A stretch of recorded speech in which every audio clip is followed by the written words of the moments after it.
આપનું સ્વાગત છે। હિંમતનગરના નલિનકાંત ગાંધી ટાઉન હોલ ખાતે કરાઈ મહિલા સ્વાવલંબન દિવસની ઉજવણી। સાબરકાંઠા જિલ્લામાં નારી વંદના ઉત્સવની ઉજવણી નિમિત્તે મહિલા અને બાળ અધિકારીની કચેરી, જિલ્લા વહીવટીતંત્ર અને જિલ્લા રોજગાર કચેરી સાબરકાંઠાના સંયુક્ત ઉપક્રમે જિલ્લા પંચાયત પ્રમુખ ભારતીબેન પટેલની અધ્યક્ષતામાં હિંમતનગરના નલિનકાંત ગાંધી ટાઉન હોલ ખાતે મહિલા સ્વાવલંબન દિવસની ઉજવણી કરવામાં આવી હતી। આ કાર્યક્રમમાં જિલ્લા પંચાયત પ્રમુખ ભારતીબેન પટેલે જણાવ્યું હતું કે નારી શક્તિ થકી રાષ્ટ્ર સમાજ ઉજળું બની શકે છે। નારી વિના માનવ સમાજની રચના અશક્ય છે। દરેક મહિલા પોતાના પગભર થઈ આર્થિક સદ્ધરતા મેળવે તે માટે સરકાર દ્વારા અનેકવિધ યોજનાઓ બનાવવામાં આવી છે। નારી વંદન ઉત્સવ જેવા જાગૃતિ કાર્યક્રમો થકી મહિલાઓ બાબતે જાગૃતિ આવી છે। કન્યા કેળવણી જેવા કાર્યક્રમો થકી આજે કન્યા ડ્રોપ આઉટ રેશિયો ઘટ્યો છે। આ પ્રસંગે હિંમતનગરના ધારાસભ્ય વી.ડી. ઝાલાએ જણાવ્યું કે સરકારના બેટી બચાવો બેટી પઢાઓ જેવા મહિલા જાગૃતિ કાર્યક્રમો થકી મહિલા જાગૃતિ આવી છે। મહિલાલક્ષી સ્વાવલંબન યોજનાઓ થકી મહિલાઓ પોતાના પગભર થઈ છે। આ પ્રસંગે મહિલા અગ્રણી કૌશલ્યા કુંવરબાએ જણાવ્યું હતું કે મહિલાઓ ગૌરવભેર આગળ વધે તે માટે સુરક્ષા, સ્વાવલંબન, કારકિર્દી અને શિક્ષણલક્ષી યોજનાઓના લાભ આપવામાં આવી રહ્યા છે। આજે મહિલા આત્મનિર્ભર બની છે। રોજગાર મેળા થકી આવેલ મહિલાઓ રોજગારી મેળવીને પોતાના પગભર થાય તે માટે જણાવ્યું હતું। કાર્યક્રમમાં રોજગાર વિભાગ થકી નોકરીદાતાઓ ઉપસ્થિત રહી પોતાની કંપનીમાં કામ કરવા માટેની તક વિશે માહિતી આપી હતી।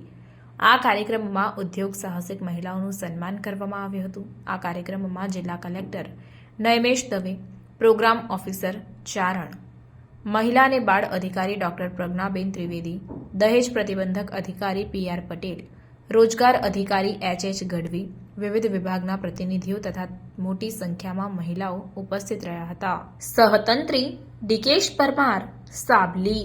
એ આંગણવાડીની બહેનો હોય, સખી મંડળની બહેનો હોય, પણ મહિલાઓનો કાર્યક્રમ છે જે મારી માતૃશક્તિ એક અવાજની સાથે કંઈક ને કંઈક જાણકારી મેળવવા માટે અહીંયા આવતા હોય છે। એ પ્રકારે આપ આવ્યો છે ત્યારે મારી ખાસ આપને આગ્રહભરી વિનંતી છે કે અહીંયા જે આપને માર્ગદર્શન આપવામાં આવે વિભાગ દ્વારા પણ આપવામાં આવશે અને કંપનીઓ દ્વારા પણ એ માર્ગદર્શન આપણે લઈને જઈશું અને જ્યાં લાગતા વળગતા જે આપણે નથી અહીં આવી શક્યા એવા બહેનો સુધી આપણે અહીંયાથી સંદેશો પહોંચાડવાનું કાર્ય કરીશું। બહેનો, મહિલા સશક્તિકરણની શરૂઆત આપણા ગુજરાતથી થઈને ગુજરાતના સન્માનનીય તત્કાલીન મુખ્યમંત્રી અને વર્તમાન આપણા સૌના લોકલાડીલા જેમણે વિશ્વ નેતા તરીકે ઓળખીએ છીએ એવા પ્રધાનમંત્રી નરેન્દ્રભાઈ મોદી સાહેબે ગુજરાતમાં જ્યારે હતા ત્યારે આ મહિલા સશક્તિકરણની માત્ર વાત નહીં પરંતુ મહિલાઓ માટેની જે યોજનાઓ છે, મહિલાઓ માટેના જે કાર્યક્રમો છે એને ધરાતલ પર ઉતારવાનું સુંદર ભગીરથ કાર્ય કર્યું છે। અને એના ભાગરૂપે દર 15મી ઓગસ્ટ આવે એટલે પહેલા 15 દિવસ ઉજવવામાં આવતા તો મને બરાબર યાદ છે કે સન્માનની આપણા તત્કાલીન મુખ્યમંત્રી અને વર્તમાન આપણા ઉત્તર પ્રદેશના રાજ્યપાલ આનંદીબેન પટેલ, શ્રીમાન આનંદીબેન પટેલ જ્યારે પોતે મહિલા બાળ કલ્યાણ મંત્રી હતા ત્યારે એમણે આ કાર્યક્રમનો શુભારંભ કર્યો હતો। અને મારે એ બહેનને પણ યાદ કરવા જોઈએ કે વસુબેન ત્રિવેદી સન્માનની આપણા એ વખતના મંત્રી હતા, મહિલા બાળ વિકાસ મંત્રી, એમણે આ ચીલો ચિત્ર્યો અને કાર્યને આગળ વધારવાનું ભગીરથ કાર્ય કર્યું હતું। મહિલાઓનું તો આમાં શું સ્થાન છે અને મહિલાઓની કઈ યોજનાઓ છે એ યોજનાઓથી તમે માહિતગાર થાઓ એટલા માટેનો ખાસ આજનો આ કાર્યક્રમ છે। અને મહિલા સ્વાવલંબી કઈ રીતે કરે અથવા તો પોતાનું ઘર એ કઈ રીતે સારી રીતે ચલાવી શકે એ માટે તમે બધા જે માહિતગાર થાઓ અને એના માટેના જે કાયદાઓ ગુજરાત સરકાર અથવા ભારત સરકારે જે કાયદાઓ બનાવ્યા છે એ કાયદાઓથી તમે માહિતગાર થાઓ એ માટે વિવિધ વક્તાઓ તમને અહીંયા માર્ગદર્શન આપવાના છે।